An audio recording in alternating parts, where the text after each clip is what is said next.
embeera nga babadde egenda maaso nokulabika nti etambula wena ataddeko Pal FM ekulira omuntu wa bulijjo naye nga manya nti olutalo luno kakati lumaze ennaku 197 lugenda maaso nokulabika nti lutambula.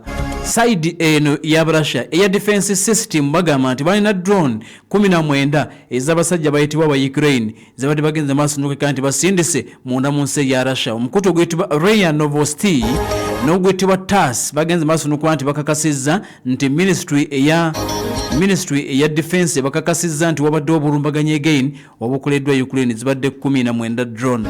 Ebyuma bya Russia bagamba nti ebyuma bya Russia bisobodde okwenga nga drone z'abasajja aba Ukraine zibadde zisindikiddwa. Kakati Commissioner w'eddembe ly'obuntu wakakiiko ak'eddembe ly'obuntu munda mu ggwanga eriyitibwa erya Russia bamuyita Tatiana Moskalkova ategeezezza nti eggwanga etibwa erya Russia n'eggwanga etibwa erya Ukraine batuuse ku nzikiriziganya n'ekitongole ekya Red Cross. Waliwo abantu atuuliriza ababadde munda mu kitundu ekiyitibwa Kursk. Ukraine kyagenda maaso nokulabika nti oba olyawo erumba kakati bakkiriziganyizza Russia ne Ukraine nga bayambisa Red Cross bakkiriziganyizza basooke bajjewo abantu ba bulijjo ba civilian bo beekuba ebyabwe. Bagambye nti kasooke tusirise emmundu Kursk wano abantu babeere evacuated ffe tulwane byaffe nga bwe tugenda maaso n'okuba nti tubirengera. Kakati newankubadde nga America alabika nga ayongedde okushieldinga oba okuuma eggwanga etibwa erya Russia mu mbeera egenda maaso.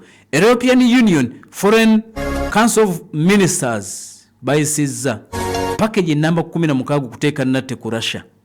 Target namba obukwakulizo in fact ziyite natti za mulundi gwa 16 baziyisizza again eri eggwanga lya Russia.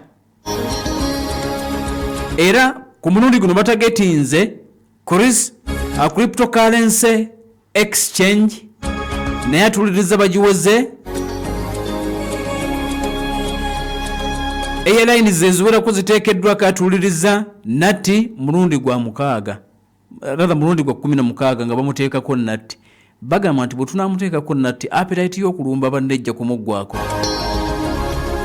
ejja kumuggwako mbeera nga bwetambula bamutaddeko natti endala naye mbagambye nti mu byonna ebitambula abasajja bayitibwa Abamerika balabika nga bakivaamu edda nga kakati bali team Ukraine era bali team Russia mu ebyo ebigenda maaso nokulabika nti bitambula bwe naataddeko Pal FM ekulira omuntu wa bulijjo. Kakati ku mutendera omulala okuteeseganya kugenda mu maaso but yo Russia kyekola Ukraine nkoko baana mukubo kamala mu ngeri ya taamu egenda n'ebyayo gwanga ku gwanga.